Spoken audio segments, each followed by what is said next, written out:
بسم اللہ الرحمن الرحیم۔ کیسر احمد راجہ صاحب آج ہمارے ساتھ موجود ہیں، اور جہاں کیسر صاحب ہوتے ہیں وہاں پہ الحاد کی بات ضرور ہوتی ہے، تو آج بھی کچھ ایسا ہی موضوع ہے، سیکولرزم اور الحاد اور پاکستان کے تناظر میں اس سے ریلیٹڈ جو ایشوز ہیں انشاءاللہ ان پہ ہم گفتگو کریں گے۔ لیکن ہم سب سے پہلے آغاز کریں گے علی سیٹھی کی شادی، جو اس وقت خبروں میں بہت زیادہ ان ہے، اگرچہ انہوں نے اس کو ڈینائی بھی کیا ہے، لیکن سب سے پہلے علی سیٹھی کی شادی سے آغاز کرتے ہیں، پھر ملحدین کے جو دیگر اشکالات ہیں انشاءاللہ ان کی طرف بڑھ جائیں گے۔ السلام علیکم ورحمۃ اللہ وبرکاتہ۔ وعلیکم السلام جی کیسے صاحب، بہت شکریہ آپ کا، آپ نے وقت دیا JTR میڈیا ہاؤس کو۔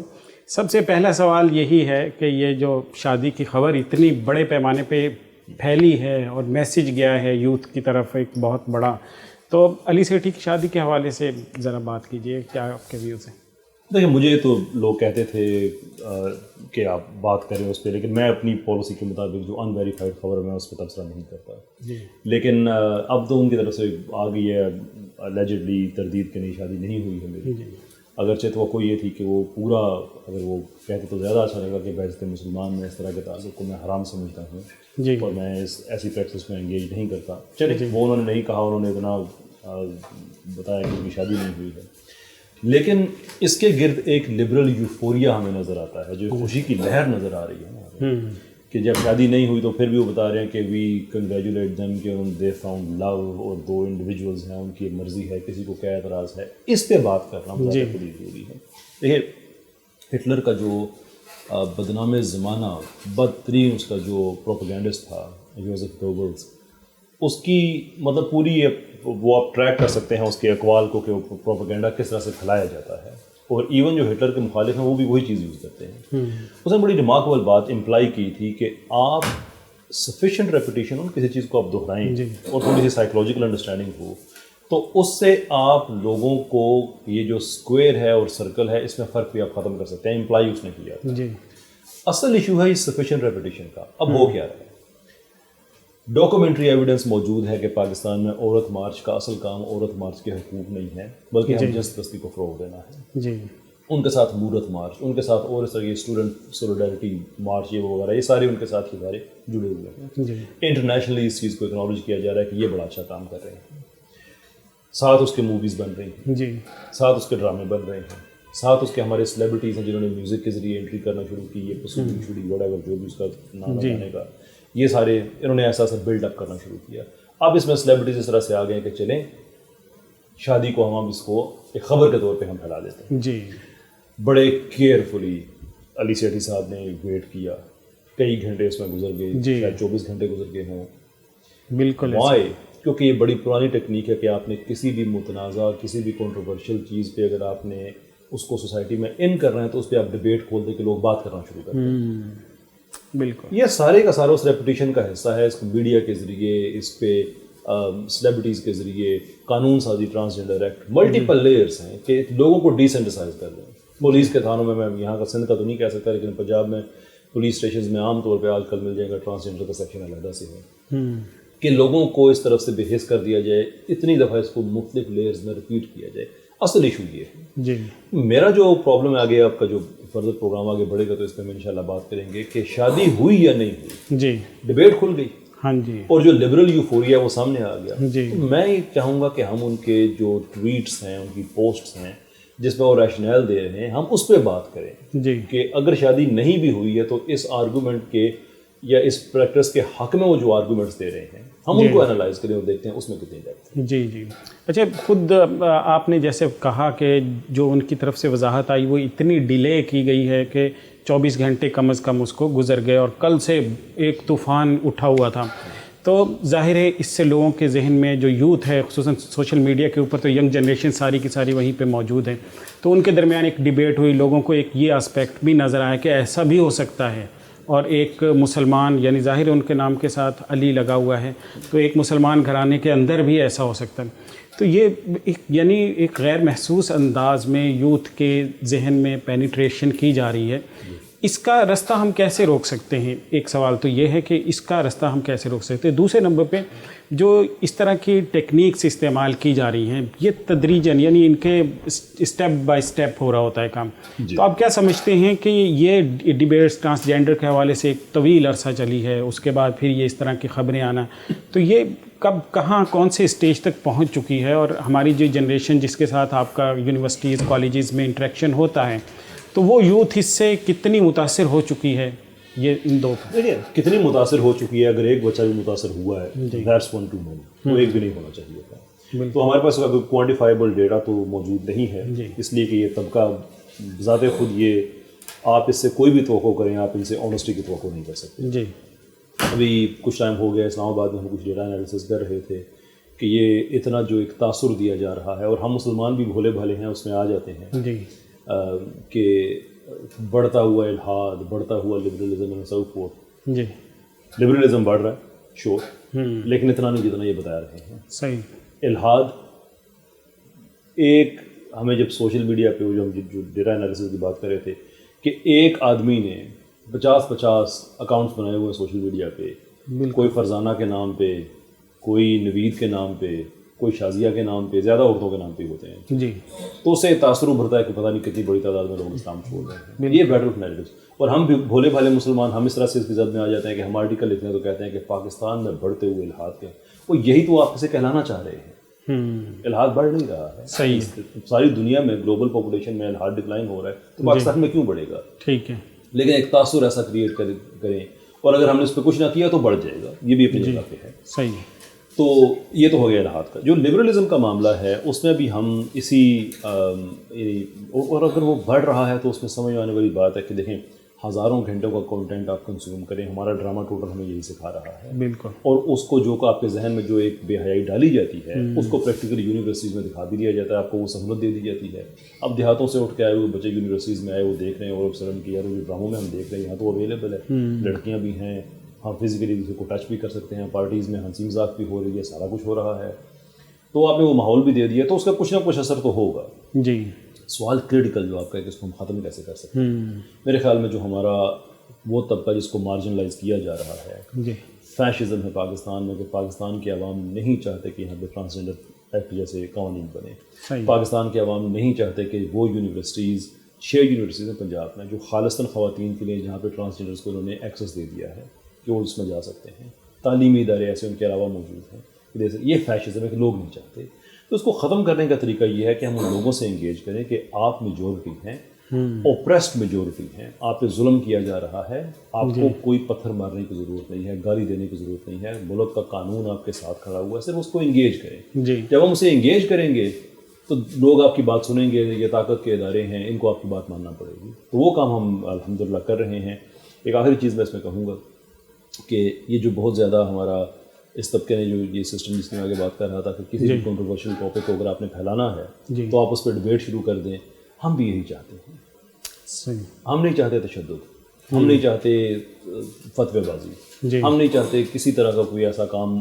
اور جو مفتی ہے وہ تو فتویٰ بازی نہیں کرتا. بالکل. اس کا تو ایک کوالیفائڈ فتویٰ ہوتا ہے. میں فتوی بازی کی میری مراد یہ ہے کہ ہر آدمی سوشل میڈیا پہ اٹھ کے ذاتی طور پہ فتویٰ دے رہا ہوتا ہے. میں اس کی بات کر رہا ہوں, بلکہ اس کو فتویٰ گردی کہہ رہے ہیں. ہم نے کچھ we don't want any of that. ہم یہ چاہتے ہیں کہ آپ ڈبیٹ شروع کرنا چاہتے ہیں اس پہ نیشنل ساتھ بسم اللہ. ہم اور کیا چاہتے ہیں؟ ابو جہل سے لے کر آج تک ہم نے اور کیا کیا ہے؟ آپ لوگوں سے ڈبیٹ شروع کی ہیں. خود دلیل کے میدان میں آپ لائٹ ویٹ ہیں, اس میں ہم ہیوی ویٹ ہیں. آپ بات کریں, آپ گالی نہ دیں, ہم نہیں دیں گے. تو ٹھیک ہے, جو آپ نے جو حکمت عملی چوز کی ہے وہ ہمیں سوٹ کرتی ہے, آپ کو بھی کرتی ہے, ہمیں بھی کرتی ہے. آئیے ڈبیٹ کرتے ہیں اس کو. صحیح. اچھا, جو آپ نے گفتگو کی اس کے حوالے سے 2 سوال پوچھ کے پھر آگے الحاد کے متعلق گفتگو کروں گا. سب سے پہلی چیز تو یہ کہ پاکستان میں آپ نے کہا کہ جو ڈیٹا ہے اس کے حوالے سے بہت کوئی ہمارے پاس مستند سورسز موجود نہیں ہیں. تو اس حوالے سے آپ کی جو ریسرچ ہے وہ کیا کہتی ہے کہ پاکستان میں جو اویلیبل ڈیٹا ہے اس میں الحاد کہاں پہ کھڑا ہوا ہے, سیکولرزم کہاں کھڑا ہوا ہے؟ اور کیونکہ ہم تو جو دیکھتے ہیں میڈیا پہ جو خبریں آتی ہیں کہ پاکستان میں جب بھی اسلامائزیشن کے اوپر کوئی سروے کیا گیا ہے, گیلپ نے کیا اور دوسرے اداروں نے کیا ہو, تو ایک 90% تک لوگ بھی اس کے حق میں ہوتے ہیں کہ جی ہمیں اسلام چاہیے, ہمیں دستور اسلام چاہیے, نظام اسلام چاہیے. تو آپ کی ریسرچ کہاں تک پہنچی ہے؟ ویسے ملحدین کی طرف سے مختلف دعوے تو کیے جاتے ہیں کہ ہم 8% تک پہنچ گئے ہیں، کچھ 16% تک کا بھی دعویٰ کرتے ہیں، تو یہ کیا آپ کی فائنڈنگ اب تک کی رہی؟ کوئی 8% بھی نہیں ہے، 16% بھی نہیں ہے. جیسے میں نے آگے عرض کیا کہ یہ کہتے ہیں کہ دیکھیں ہم کھل کے سامنے نہیں آ سکتے اس لیے کہ آپ کے ملک میں سختی بڑی ہے. اچھا پھر ہمیں کیسے پتہ چلے گا کہ آپ ایگزسٹ کرتے ہیں؟ پھر آپ اگر یہ بات ہے تو پھر آپ 8% کیوں کہتے ہیں، 16 کیوں، پھر آپ 20 کہیں، 30 کہیں، 50 کہیں، بڑا فگر دیں. ویریفائی جو نہیں کر سکتے جی، تو اس لیے چونکہ وہ ویریفائی نہیں ہو سکتا تو اس لیے اس کو زیادہ سیریس لینے کی ضرورت نہیں ہوتی. سوال یہ ہے کہ ہم کیسے اندازہ لگائیں کہ آپ ہیں کتنے، سامنے آپ نہیں آ سکتے. Then how do we find that out? تو اس پہ ہم سوشل میڈیا کے اکاؤنٹس ویریفیکیشن یہ وہی ہم کر سکتے ہیں. وہ دنیا میں ٹولز موجود ہیں جو بتا دیتے ہیں کہ یہ اکاؤنٹ، اس اکاؤنٹ کے پیچھے اتنے اکاؤنٹس کے پیچھے کون ہے. صحیح ہے. وہ دنیا میں ٹولز موجود ہیں، لکھنے کے اسٹائل سے پتہ چل جاتا ہے کہ ایک آدمی 2 مختلف اکاؤنٹس ہیں وہ ایک بات کر رہے ہیں تو پیچھے لکھنے والا ایک ہی ہے. تو وہ تو ہمارے پاس جو ڈیٹا انالائز کرنے کی ڈیوائسز جو سافٹ ویئر وغیرہ ہیں ان کو تو ہم جب بھی امپلوئی کرتے ہیں تو ہمیں پتہ چلتا ہے کہ کوئی ہم نے آج تک پرومیننٹ اکاؤنٹ ایسا نہیں دیکھا جس کا 9-10 اور اکاؤنٹ نہ ہو. یہ آپ کو کم سے کم بتا رہا ہوں.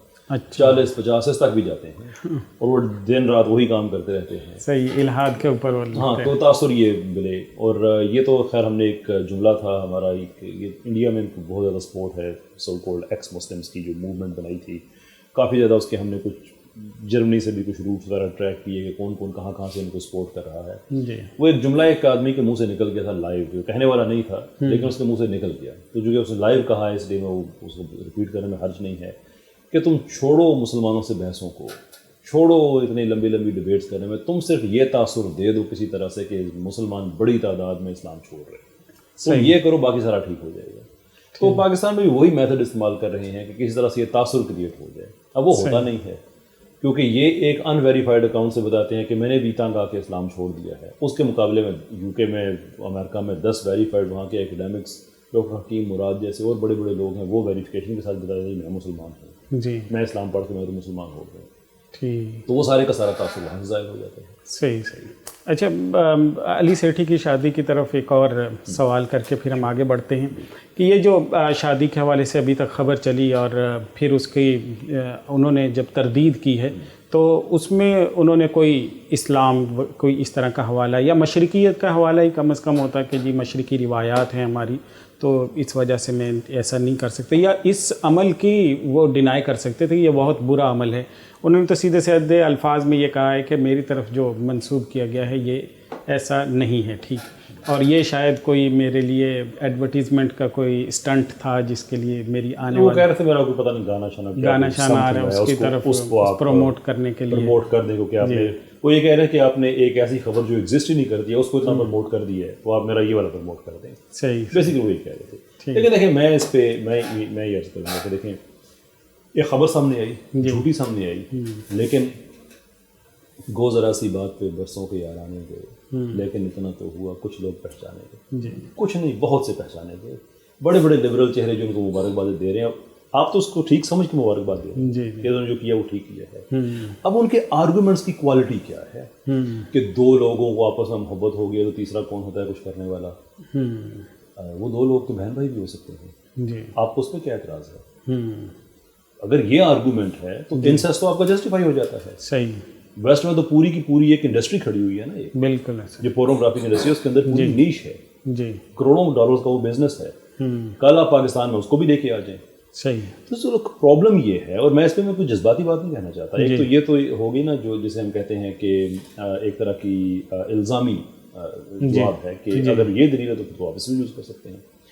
لیکن ہم اس کو چھوڑ کے ایک منٹ کے لیے صرف لبرل آئیڈیالوجی کو اگر ہم سامنے رکھتے ہیں تو لبرل آئیڈیالوجی میں جو لبرل جو سوسائٹی ہے، جتنی بھی ہمارے پاس لبرل آئیڈیالوجیز ہیں یا جو ان کے بڑے پرپوننٹس ہیں، وہ روسو ہو جائے، جون لاک ہو جائے، یہ سارے کے سارے سوشل کانٹریکٹ کی بات کرتے ہیں. کہ سوشل کانٹریکٹ یہ ہے کہ آپ بنیادی طور پہ آزاد انسان ہیں، لیکن چونکہ آپ نے ایک سوسائٹی کے اندر رہنا ہے تو اس سوسائٹی کے رہنے میں آپ کو جو سہولت ملے گی، سیکیورٹی ملے گی، انسانیت ملے گی اینڈ سو فورتھ، اس کے عوض آپ نے اپنی کچھ آزادیوں کو آپ نے کنسیڈ کرنا. یہ سوشل کانٹریکٹ ہے. بڑی اچھی بات ہے. چلیں صحیح. اگرچہ اس پہ کوئی امپروو کیا جا سکتا ہے، لیکن اگر ہم اسی کو لے کے چلیں تو اس کا مطلب یہ ہے کہ سوسائٹی سے آپ بے وفائی نہیں کر سکتے. سوسائٹی کے نارمز کے ساتھ چلنا ہے، بلکہ سوشل کانٹریکٹ تھیوری کے اندر سب تھیوری روسو کی ہے اسپلٹ کانشنس تھیوری. جی. کہ آپ کا شعور دو حصوں میں تقسیم ہوتا ہے. جی. ایک یہ ہے کہ آپ سوسائٹی کے اندر جو کچھ کرتے ہیں وہ آپ کو اچھا لگتا ہے یا نہیں اچھا لگتا ہے، آپ نے اس کے ساتھ آپ نے you have to abide by. دوسرا ہے آپ کے شعور کا حصہ جو آپ کی ذاتی اوپینین ہے. جی. فلاں چیز ہونی چاہیے، فلاں چیز نہیں ہونی چاہیے، بسم اللہ آپ کی سوچ ہے، کرتے رہیں. جی. تو آپ ذاتی طور پہ یہ اگر شعور رکھتے ہیں، یہ سوچ رکھتے ہیں کہ دو مرد آپس میں شادی کر سکتے ہیں، تو سوچتے رہیں. اسلام میں بھی تھاٹ کرائمز نہیں ہے، سوچنے پہ کوئی پابندی نہیں ہے جب تک آپ اسے پریکٹس میں نہیں لے کے آتے. سوچتے ہیں کسی کو کیا اعتراض ہے، لیکن سوسائٹی کا نورم یہ ہے کہ یہ پریکٹس ٹھیک نہیں ہے، تو پھر یہ پریکٹس ٹھیک نہیں ہے. بالکل. آپ کو اسلام اچھا نہیں لگتا، آپ لبرل فلاسفی کو اسی طرح سے پڑھ لیں. جی. ویسٹ میں آپ کی ذاتی آزادیوں کی بھی حد ہے. جی. آپ یہ ویسٹ سے آئیڈیا لے کے آئے ہیں. ایک آدمی یہ کہتا ہے، آپ یہ کہتے ہیں دو لوگوں کو محبت ہوگی، تیسرے کو اعتراض کیا ہے. جی. ویسٹ میں ایک آدمی کوکین یوز کرتا ہے، اور اس کا پیسہ اس کی ہیلتھ کرنے دیں. شراب بھی ایک ڈرگ ہے، الکوہل ایک ڈرگ ہے. ایک ڈرگ کو آپ نے اجازت دی ہے، دوسرے کی آپ نے اجازت نہیں دی ہے، کیونکہ آپ بہرحال سوسائٹی کے سرٹن مورل سٹینڈرڈز ہیں، آپ ان کو پروٹیکٹ کرنا چاہتے ہیں. ہم مسلمان ہیں، ہماری سوسائٹی اسلامی ہے، ہم یہ سمجھتے ہیں کہ ہمارے دین سے انسپائرڈ سوسائٹی ایسی ہے جس میں اس پریکٹس کی اجازت نہیں ہے. جو ویسٹ میں کرتا ہے وہ جانے، اس کا کام جانے، اس کی زندگی کا ہم پہ کوئی اثر نہیں ہے، ہمارا اس پہ اثر نہیں ہے. لیکن ہماری سوسائٹی تو ایک ہے، بالکل، اس کے اندر جو چیز حرام جو جس چیز کو حرام کہا گیا وہ حرام کہا گیا ہے. جی. اور اب یہ ٹائم آ گیا ہے کہ ہم ان کو کال آؤٹ کریں آن دا بیسس آف قرآن. کہ قرآن یہ کہتا ہے کہ آپ ایون جب اہل کتاب سے بھی بات کرتے ہیں تو ان سے کہتے ہیں کہ آؤ ایسی انصاف والی باتوں کی طرف جو ہم اور تمہیں مشترک ہیں. بالکل. تو مسلمانوں کے لیے بھی یہی رول اپلائی ہوگا.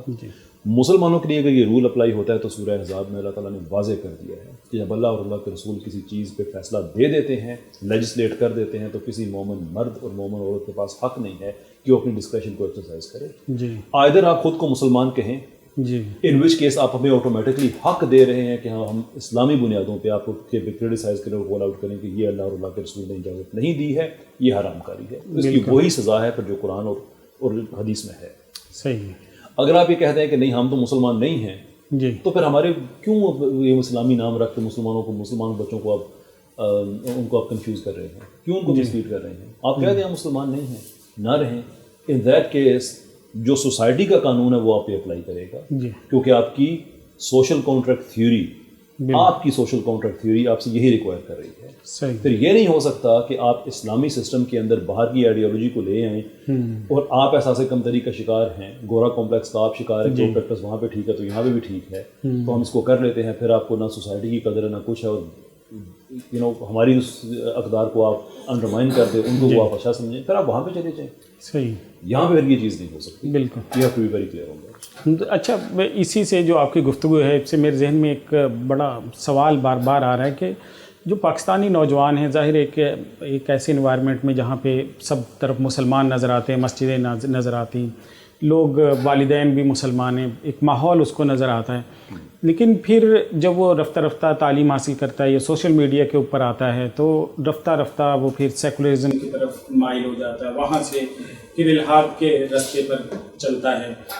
ایک بھی ہو، 1 in million بھی ہو تو بھی ہمارے لیے ایک بہت بڑا چیلنج ہے. تو یہ سائیکل ہوتا کیا ہے سب سے پہلے نمبر پہ؟ دوسرا، اس کو بوسٹ کرنے والے بنیادی چیزیں کیا ہیں؟ تھوڑا سا اب یہ میں گوگلز کی بات کر رہا تھا کہ آپ سفیشینٹ ریپوٹیشن سے آپ اسکوئر کو سرکل میں لوگوں کو کنونس کر سکتے ہیں.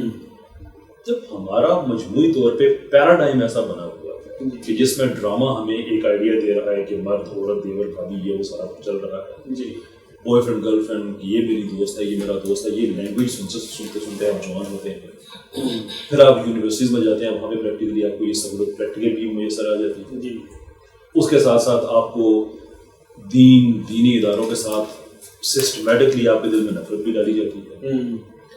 اس کے ساتھ ساتھ آپ انٹرنیشنل میڈیا کو دیکھتے ہیں، فلمیں دیکھتے ہیں، آپ پورنوگرافی کی انڈسٹری کو آپ دیکھتے ہیں، تو آپ کی ایکسائٹمنٹ ساری وہ بڑھتی رہتی ہے.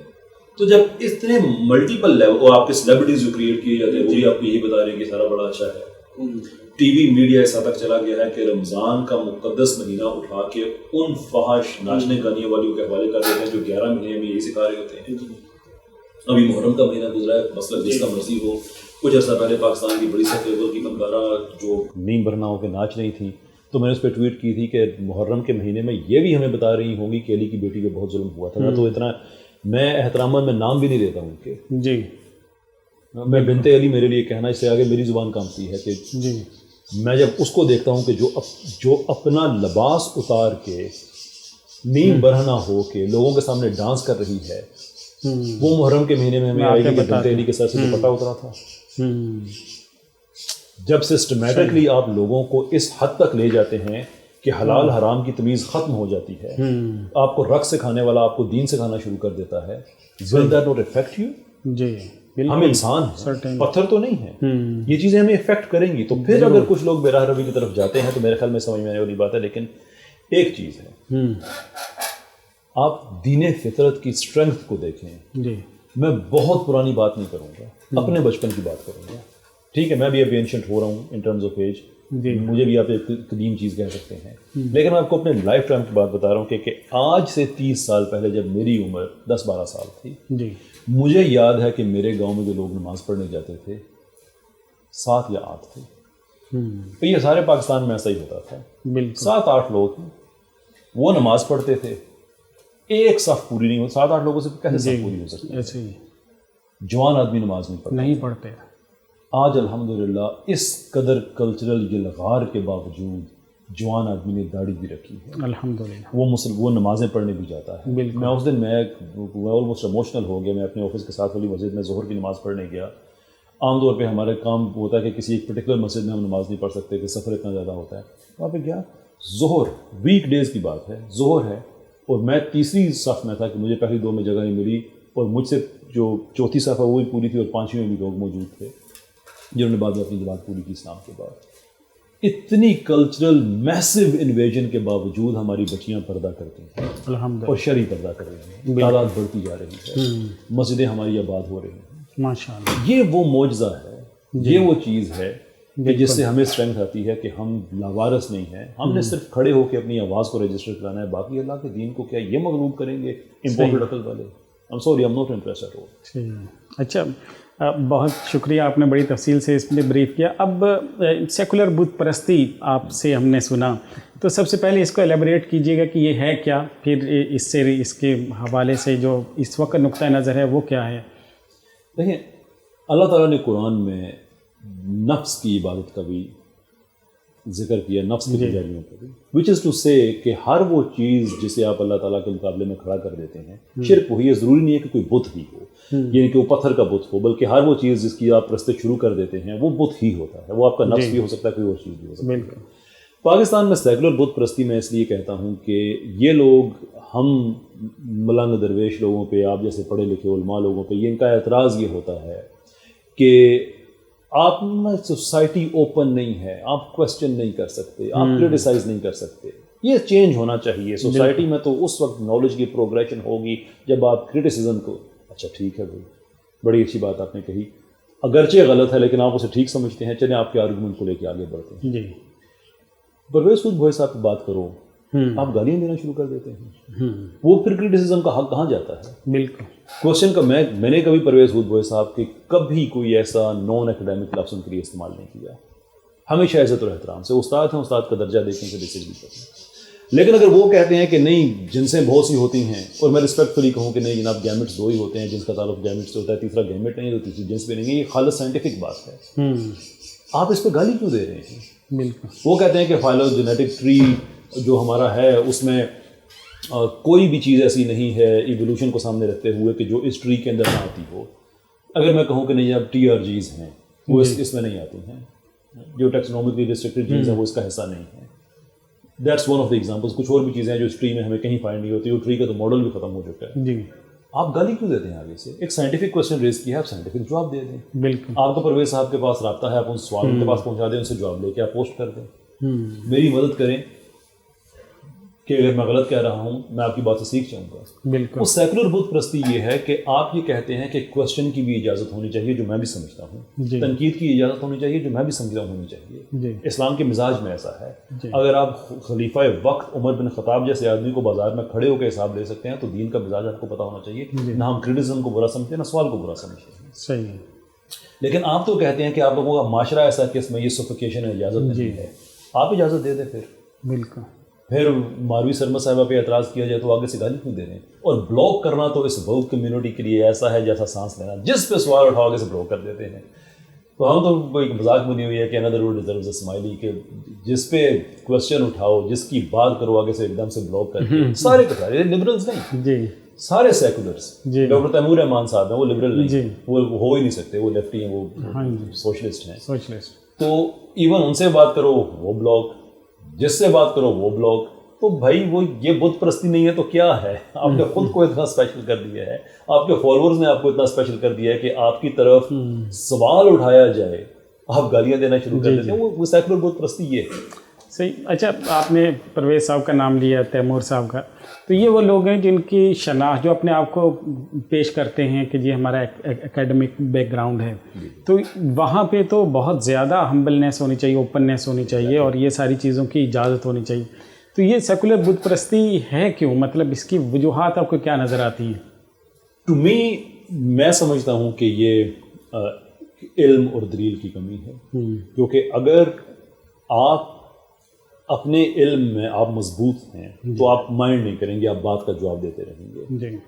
لیکن اگر کنسٹرکشن ہی ساری گفتگو کی یہ ہے کہ دیکھو میں نے اسلام کے اقتصادی نظام پہ میں نے اعتراض کرنا ہے، اسلام کے تعلیمی نظام پہ میں نے اعتراض کرنا ہے، اسلام کے سوشل جسٹس پہ میں نے اعتراض کرنا ہے، اینڈ دیٹس اٹ. میری طرف تنقید نہیں آنی چاہیے، صرف میں نے ہی کرنی ہے. تو اس کا پھر ایک ہی طریقہ ہے کہ آپ ایگریسو فرنٹ کریٹ کریں کہ جو ہی آپ کی طرف بات آئے، آپ کے حواری، آپ کے فالورز اتنے وہ کوئی تہذیب یا کوئی ٹالرنس ایکسیپٹنس نام کی چیز وہ ایگزسٹ ہی نہ کرے، آگے سے جواب گالیوں کی صورت میں آئے، تو then it make sense because you have no product to offer. جب تک آپ تنقید کر رہے ہیں آپ کول ہیں، جو ہی آپ کے سسٹم پہ بات کی جائے، آپ کے نالج پہ بات کی جائے، آپ گالیاں دینا شروع کر دیں. تو I think that's enough for people جو بارڈر لائن پہ ہیں، جو شاید ابھی ان کو اچھا سمجھتے ہیں. خیر اچھا تو ہم بھی سمجھتے ہیں ان کو، لیکن جو ان کے کام سے متاثر ہیں ان کے لیے یہ انف ہے کہ وہ تنقید کو کس طرح سے ایڈریس کرتے ہیں. اگر آپ تنقید کے جواب میں گالی دیتے ہیں then you have nothing to offer. صحیح.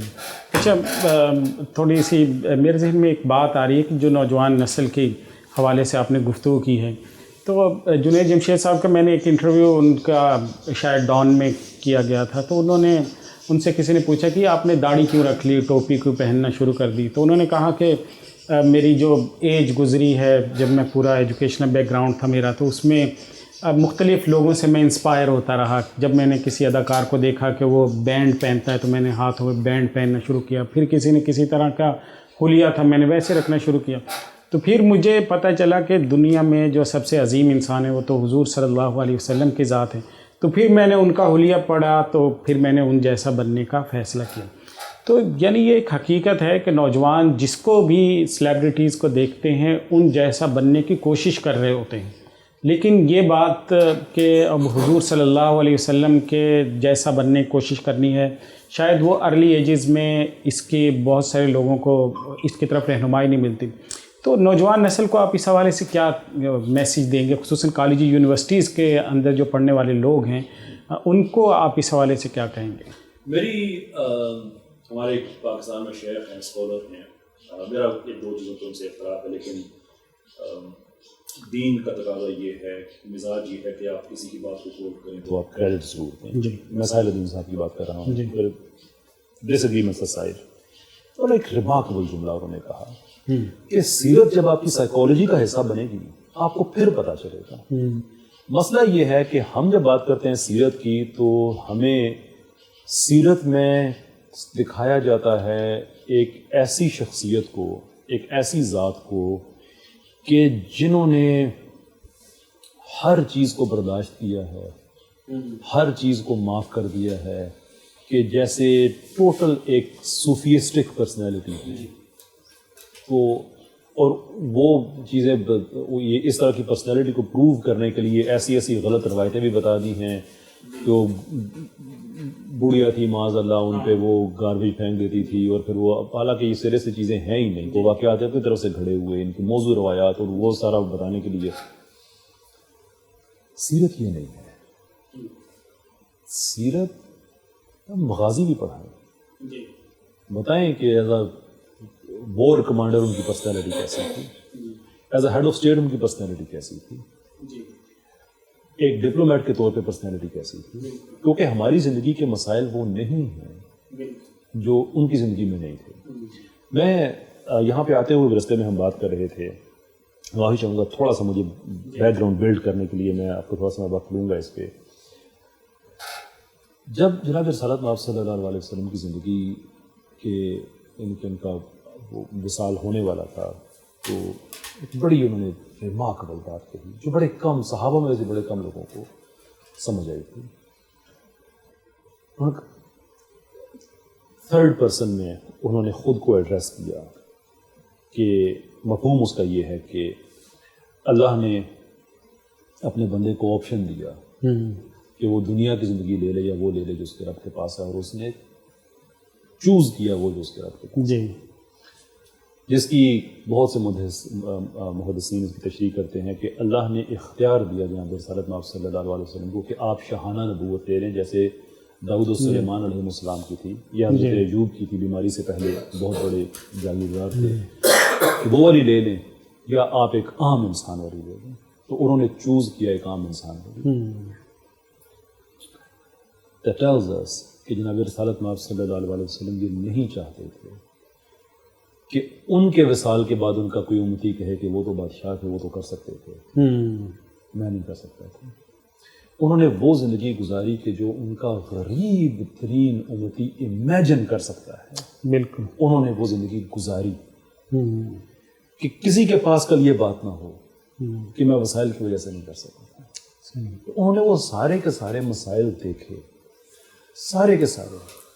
یعنی ہمیں سیرت میں ہم دیکھتے ہیں کہ یہاں تک کے واقعات کہ کبھی کوئی جناب رسالت مآب صلی اللہ علیہ وسلم اور ان کے خاندان پہ کبھی ایسا نہیں ہوا کہ مسلسل کچھ روز کے بعد بھی انہوں نے پیٹ بھر کے کھانا کھایا ہو. یعنی یہ ہو سکتا ہے کہ 3-4 دن پیٹ بھر کے کھایا، اس کے بعد وہ ٹینیور ختم ہو گیا. یعنی ہر وہ مشکل، ہر وہ مصیبت جو آپ امیجن کر سکتے ہیں وہ انہوں نے انڈیور کی. سیرت یہ ہے کہ جب آپ پہ وہ مشکل آتی ہے تو آپ ریفر کر کے دیکھیں انہوں نے کیا کیا تھا. بالکل جب طاقت نہیں تھی تو کیا کیا، طاقت تھی تو کیا کیا، ہیڈ آف اسٹیٹ کے طور پہ کیا کیا، ہسبینڈ کے طور پہ کیا کیا. بالکل یہ ساری کی ساری باتیں وہ سیرت یہ ہے کہ ہماری ایوری ڈے سائیکالوجی کا حصہ بنے. صحیح ہے. تو پھر پتہ چلتا ہے، ہمیں تو بتایا ہی یہ جاتا ہے کہ وہ ایک بزرگ ہستی ایسی تھی کہ جنہوں نے ساری زندگی انہوں نے ایسے ہمبل طریقے سے گزاری لیکن ہمبلنس کا ایک طریقہ کار ہے کہ یہ وہی رسول ہے جو ہمیں بتاتے ہیں، سرکل کا دائرہ ہے، یعنی کہ وہ وہی رسول ہے جو ہمیں بتاتے ہیں کہ حکم الہی ہے کہ جب تم انصاف کرو تو پھر کسی غریب کی غربت تمہارے سامنے نہ آئے. تو جب انصاف کرتے ہو تم تو پھر تم ذاتی کیپیسٹی میں نہیں کرتے، پھر سسٹم کی امپلیمنٹیشن ہے، اور سسٹم کی امپلیمنٹیشن میں آپ کیئر نہیں کرتے ہیں کہ کون امیر ہے کون غریب ہے، اسے کہتے ہی سسٹم اس لیے ہیں. تو ہم جب یہ سیرت کی بات کرتے ہیں تو میں تو یہاں سے درخواست کروں گا، آپ علماء حضرات میں سے ہیں، بڑے بڑے ہمارے مدارس ہیں، کہ سیرت پڑھائیں تو اس طرح سے پڑھائیں کہ میں سولوشن دیکھوں. اور میں نے دیکھا ہے جی، میری زندگی کے بڑے مسئلے حل ہوئے ہیں. بالکل یہ ایز اے ہسبینڈ میری لوگ کہتے ہیں کہ تمہاری زندگی بڑی اچھی گزرتی، کیسے؟ میں بغیر کسی یہ مبالغے کے یہ سوچ کے کہ اچھا میرے رسول نے کیا فلاں چیزوں نے چھوڑ دیا، فلاں حدیثوں کی ایسی، لیٹس اپلائی دیٹ. کبھی اس کا غلط نتیجہ نہیں نکلتا. بالکل ایز اے بزنس لیڈر آپ چیزیں سوچتے ہیں. اسلام میں ایک مسئلہ تھوڑا سا ہو جاتا ہے ٹائم کا. میں corporate culture in light of سیرا کہ آپ دفتر میں کس طرح سے ماحول بنا سکتے ہیں، اتنی حدیث موجود ہیں اس چیز کے کہ آپ ان سے نالج ڈیرائیو کر کے ان کو کارپوریٹ کلچر میں امپلیمنٹ کر سکتے ہیں. دیٹ از سیرت. تو وہ ہمیں جب ہم سیکھیں گے تو انشاءاللہ اسے امپلیمنٹ جب کریں گے تو پھر ٹھیک ہے. بہت شکریہ جی کیسر احمد راجہ صاحب ہمارے ساتھ تھے. ناظرین، آپ نے ملاحظہ کیا کہ جو حضور صلی اللہ علیہ وسلم والی زندگی ہے اس کو ہم دیکھیں اور اپنی زندگی میں اس کو پریکٹس کرنے کی کوشش کریں. ہمارے بزرگ کہتے ہیں کہ روزانہ ایک حدیث آپ پڑھ لیں اور کوشش کریں کہ اس دن میں اس حدیث پر عمل کر لیں. تو انشاءاللہ آپ کی زندگی میں بہت برکتیں ہیں، اللہ تعالیٰ کی رحمتیں آپ خود اپنی آنکھوں سے دیکھیں گے۔ تو امید ہے کہ یہ نشست آپ کو پسند آئی ہوگی، آپ کی آراء کا انتظار رہے گا، آپ کے کمنٹس کا انتظار رہے گا، کوئی مزید سوالات ہوں وہ بھی پوچھیے، انشاءاللہ اگلی کسی نشست میں محترم جناب کیسر احمد راجہ صاحب کی خدمت میں وہ سوالات لے کر جائیں گے اور ان کے جوابات ضرور معلوم کریں گے۔ تب تک کے لیے اجازت دیجیے، السلام علیکم ورحمۃ اللہ وبرکاتہ۔